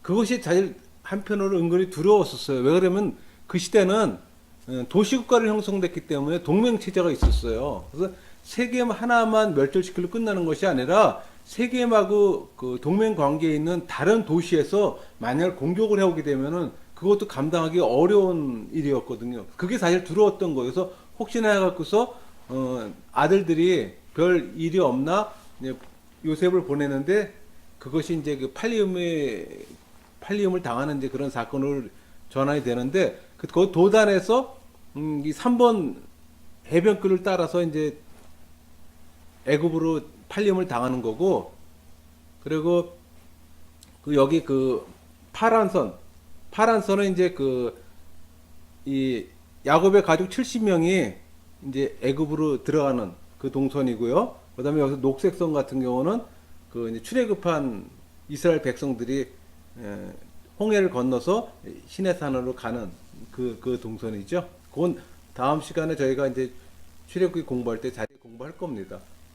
그래서 그 50장 20절에 보면은 요셉이 형제들에게 당신들은 나를 헤아려 했으나 하나님은 그것을 선으로 바꾸사 오늘날 같이 만민의 생명을 구원하게 하시려나이다 이런 표현을 합니다. 그래서 하나님께서는 그 요셉을 통해서 출애굽 사건이라는 놀라운 구속의 역사를 준비하십니다. 또 요셉의 위대한 신앙을 읽을 수 있는 말이고요. 이 말은 또 이 창세기 50장 20절을 보게 되면은 생각나는 말씀이 신약에 로마서 8장 28절입니다. 하나님을 사랑하는 자 곧 그 뜻대로 부르심을 입는 자들에게도 모든 것이 합력하여 선을 이루느니라 입니다.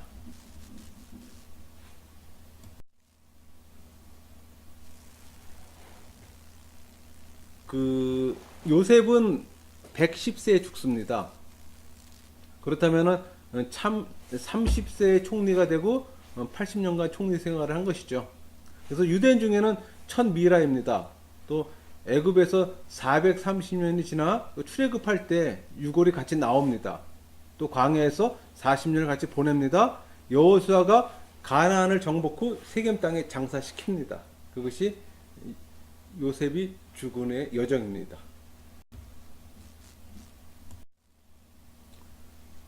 그 창세기 그 족장의 틀을 저희가 설명드렸지만은 다시 한번 뭐 한마디로 정리한다면은 믿음의 선진들을 통해서 성도들의 삶의 모형을 보고 또 그것이 하나님 창조 질서의 표복이라는 건 저희가 같이 공부를 했죠. 저희가 그 족장 시대의 틀을 같이 공부했습니다.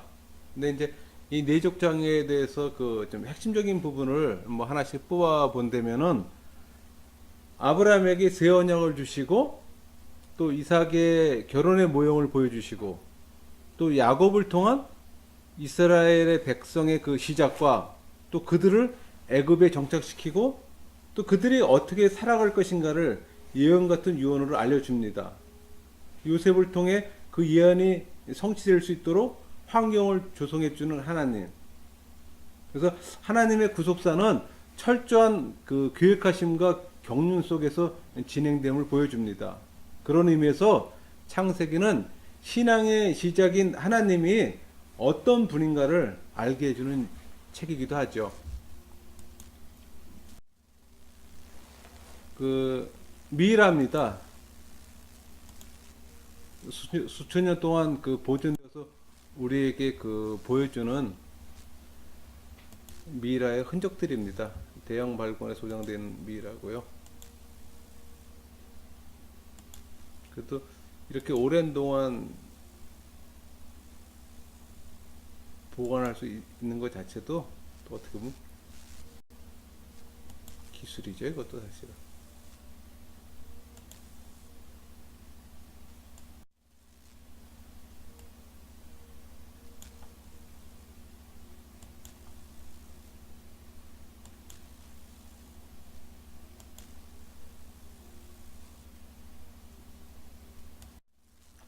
그 족장 시대를 다시 한번 정리 한번 해보겠습니다. 그 지금 창세기에서 저희가 같이 공부하면서 제시하는 그 연도는 서두에서 얘기한 것처럼 그 아담을 기점으로 해서 지금 나가고 있는 겁니다. 보통 우리는 항상 BC 기원전의 그 개념을 예수님을 기점으로 해서 거슬러 올라가면서 이제 보통 얘기하는데 저희가 창세기를 이제 공부하기 때문에 아담을 기점으로 지금 표현을 한 건데 그 1948년부터 2309년 그 361년 동안의 이야기가 족장 시대들의 이야기입니다. 그 아브라함은 믿음으로 즉시 순종하여 세 개의 언약을 받고 할례로 순종함을 제시합니다.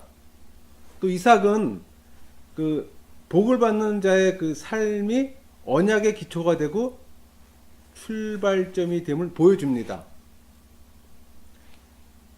야곱의 그 갈급한 신앙은 또 12지파를 생성하는 배경이 되고 요셉은 범사의 여호와를 인정함으로 생육 번성의 시작점이 됩니다. 이렇게 족장들의 이야기를 한다고 해서 창세기가 족장들의 전기입니까?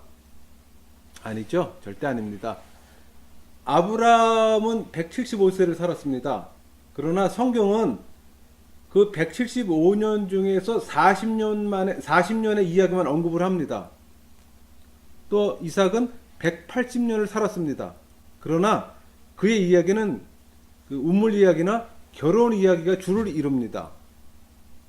또 야곱은 147년을 살았습니다. 근데 그의 이야기는 결혼해서 12지파를 이루는 이야기가 상당 부분을 차지합니다. 요셉은 110년을 살았습니다. 꿈 이야기가 많은 부분을 차지합니다. 네 족장들의 이야기로 창세기를 엮어갔지만은 결코 개인의 이야기는 아니라는 얘기입니다. 족장 시대 이야기는 창조 질서 회복에 필요한 코어로 구성되어 있습니다. 영적 전쟁의 이야기입니다. 하나님과 사탄과 인간의 주인공입니다. 하나님은 영적 존재입니다. 인간은 육적 존재입니다. 하나님은 창조하지만 인간은 파괴합니다. 창조하시고 언약을 주십니다. 또 창조 질서를 유지하기 위한 이야기가 예수님을 향해 달려갑니다. 예수님 재림의 때에 예수님을 통해 새하늘과 새 땅이 주어진다는 하나님의 구속사의 이야기입니다. 창세기는 그런 책입니다. 하나님의 창조 경륜 안에는 창조, 구속, 누림이 구속 요소가 돼서 우리에게 안식을 주기 위한 하나님의 경륜은 운행됩니다.